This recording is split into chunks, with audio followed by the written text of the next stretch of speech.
Mais c'est quoi tout ça? Aujourd'hui, on va parler des transitoires. Allez, c'est parti. Boom.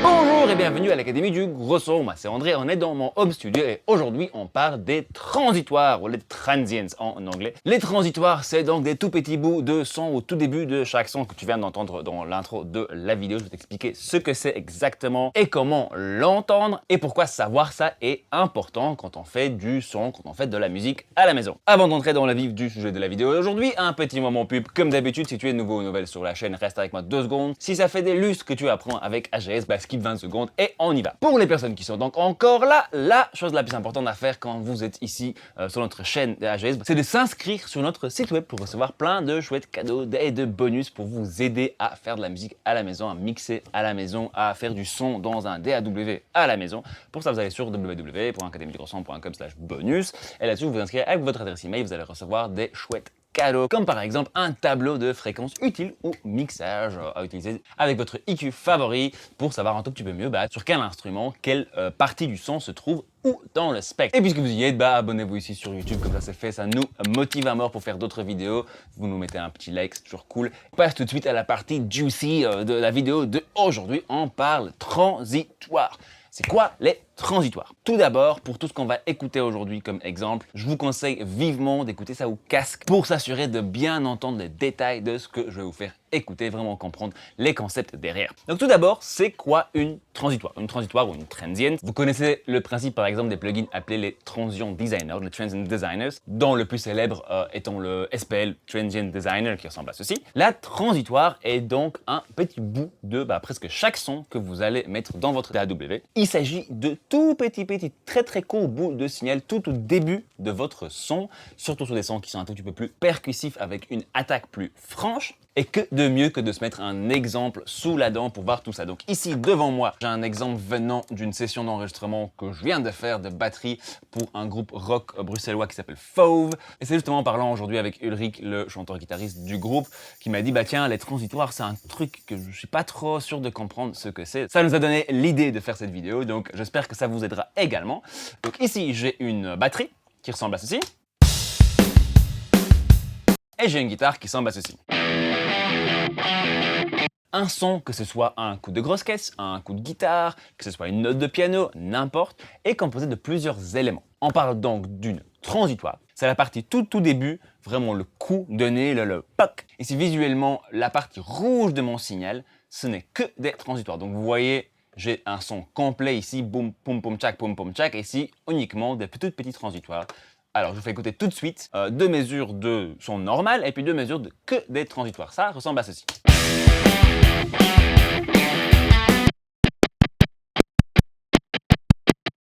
Voilà, donc là, vous avez entendu la batterie et la guitare normale, et puis tout de suite après, juste les transitoires de cette batterie, cette guitare. Ces transitoires sont incroyablement courtes et pourtant, elles ont un impact énorme sur chaque son, sur les caractères du son, sur comment est-ce qu'on perçoit le punch, l'énergie d'un son. Et je voulais surtout faire cette vidéo pour vous ouvrir un peu les portes de la compréhension de quoi est composé en fait chaque son et comment écouter ces différents éléments et comment ensuite agir dessus. Pour bien comprendre l'impact des transitoires sur le caractère d'un son, sur le punch, l'impact d'un son, je vais vous faire écouter tout mon exemple ici. Alors, si en vert donc, comme tout à l'heure, j'ai ma batterie normale, ensuite que les transitoires, uniquement ça, de nouveau la batterie normale, et puis en bleu, j'ai une version où j'ai découpé toutes les transitoires. Donc si vous regardez un peu à l'écran, ici sur ma batterie verte, j'ai ce petit bout, ces petites pics comme ça, au début de mon son, qui fait exactement très court. Et là, je les ai toutes coupées. Donc, on a quand même tout le reste du son, tout le reste de mes kicks, de mes snares, etc. Mais nous n'avons pas ce premier impact le plus fort, le plus précis. Donc, je vous montre tout de suite à quoi ça ressemble.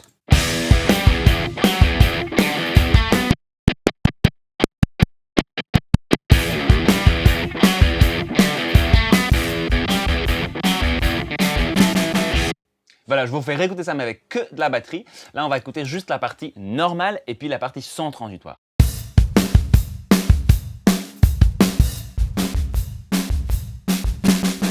Écoutez bien à quel point cette batterie recule, à quel point on a l'impression qu'elle est presque derrière une porte ou au fond d'un hangar. Pourtant, il n'y a pas de reverb, je n'ai pas de compressé quoi que ce soit, j'ai juste couper, littéralement découper les transitoires. Ici, j'ai mes coups de batterie et à chaque fois, j'étais juste découper un tout petit bout au début des coups et je fais des petits crossfades pour qu'on n'entende pas des clics de l'édition. Et on va donc réécouter batterie normale telle qu'elle est normalement et puis la version sans transitoire.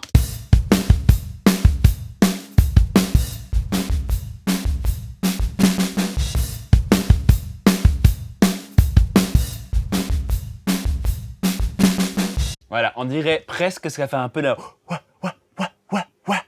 et bah forcément parce que ce qu'on a enlevé c'est ça.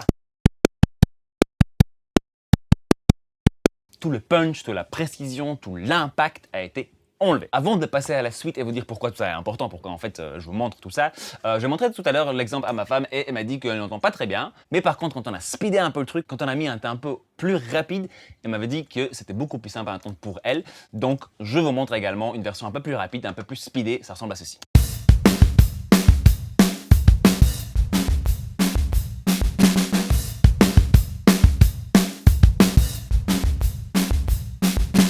Voilà, ça c'est pour entendre les transitoires. Mais non, en parlant de pourquoi, en fait, c'est ce que je vous parle de tout ça, pourquoi est-ce que tout ça c'est important.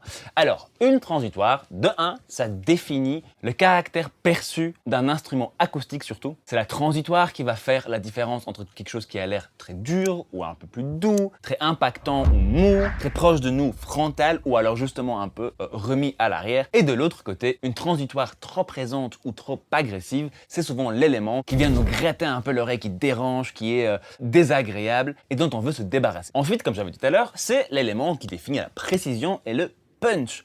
Donc c'est forcément aussi l'élément qui va le plus faire travailler la compression, notamment dans des éléments rythmiques comme une batterie. Nous avons fait une vidéo là-dessus il y a quelques semaines que d'ailleurs plein d'entre vous ont regardé, donc merci beaucoup, ça fait super plaisir, ça fait vraiment plaisir que ça puisse aider les gens. Donc si tu n'as pas encore vu cette vidéo, que tu ne sais pas trop comment entendre la compression, qui est un des outils les plus importants en fait dans la création de la musique, dans la création des sons, n'hésite pas à voir cette vidéo, ça ressemble à ceci, le lien est dans la description comme d'habitude. Avec tout ça en tête, je pense que vous allez bien comprendre que du coup la gestion des transitoires, c'est souvent en fait ce qui pose problème dans des mix à la maison. La plupart du temps, quand j'entends un mix qui n'est pas encore fini, qui sonne un peu démo, qui sonne un peu peut-être amateur, ou en tout cas pas entièrement là, c'est très souvent une histoire de transitoire. Les balances sont souvent vraiment cool, les mouvements sont souvent cool, les textures sont souvent très sympathiques parce que c'est des choses qui sont plus simples à entendre, ou en tout cas plus simples à travailler. Quand vous n'avez pas encore pris le temps d'entraîner votre oreille à entendre les transitoires, à entendre la compression notamment et les enveloppes des sons, comment un son bouge dans le temps. Et je pense que c'est justement en s'éduquant sur les transitoires et en apprenant à les écouter, à les identifier, à avoir une préférence pour la transitoire que vous voulez vraiment entendre dans chacun de vos sons. C'est par là qu'est passe souvent un peu cette couche finition pro où les éléments dans un mix restent à leur endroit, où la balance est respectée d'un système à un autre, etc. Et pourquoi est-ce que du coup la gestion de ces transitoires est aussi difficile? Pourquoi est-ce que c'est aussi mystique comme ça? Alors il y a deux choses très importantes ici à mentionner. De 1, les transitoires sont très rapides, très courtes. Pour pouvoir les entendre, pour pouvoir déjà avoir une perception d'un problème, ou en tout cas des éléments de notre mix sur lesquels on voudrait travailler, on doit d'abord être capable de les percevoir, forcément. La plupart d'entre vous ont probablement un studio, une pièce qui n'est pas traitée acoustiquement, en tout cas pas beaucoup. Donc vous n'avez probablement pas des panneaux comme j'ai ici autour de moi, au-dessus, derrière mon bureau et mes baffes, là au-dessus, derrière moi, etc.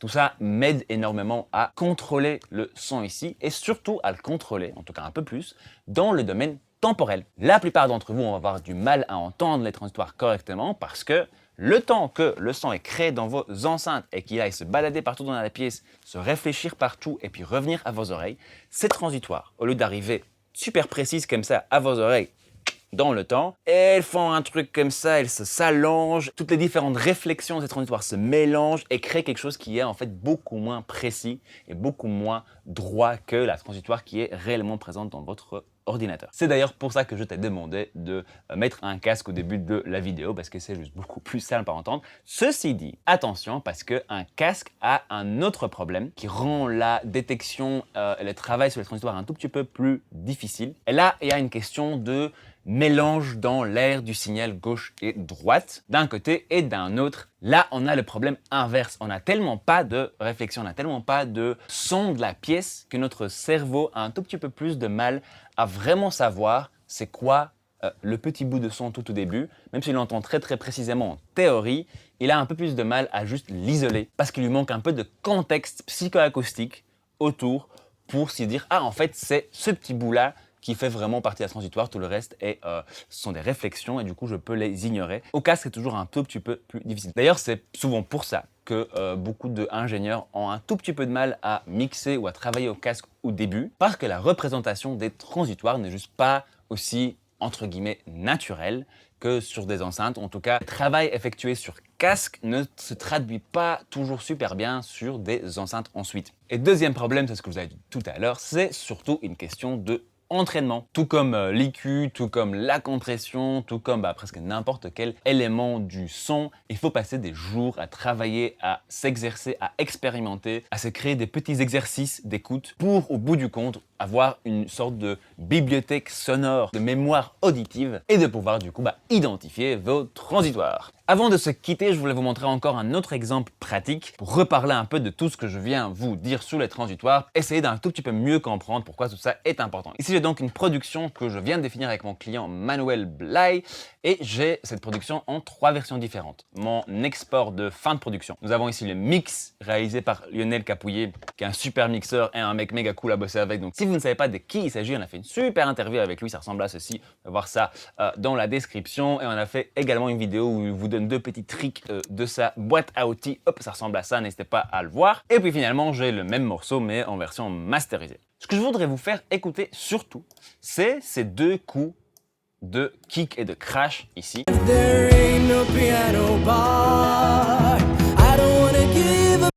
Écoutons d'abord donc ça dans la version de production, ça sonne comme ceci.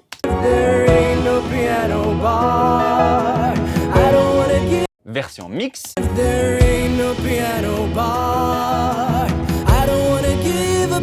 Et version mastering.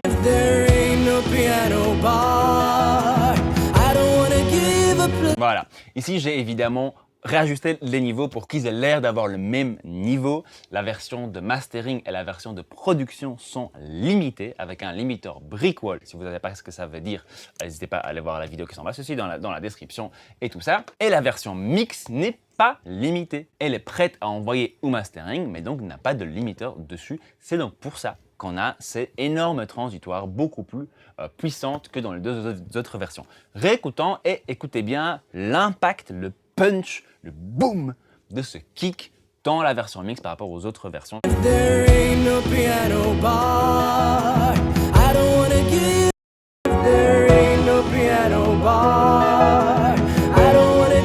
Voilà, encore une fois, mix.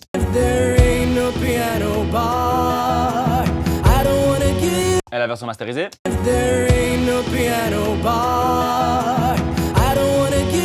Tout est là, la balance est là, mais on a moins ce boom, ce punch, cette frappe. Tout ça vient d'une transitoire présente, grande et bien gérée aussi. Mais alors, vous allez me dire, pourquoi est-ce que dans la version masterisée, on a un peu moins ce punch? Pourquoi est-ce que j'ai enlevé ça un peu au mastering? Pourtant, c'est tellement cool dans le mix. C'est parce que quand vous allez écouter ça sur d'autres systèmes, surtout sur des plus petits systèmes, ou alors en voiture, ou alors avec du bruit autour de vous, ce genre de transitoire très présente est beaucoup plus forte en fait que le reste du mix.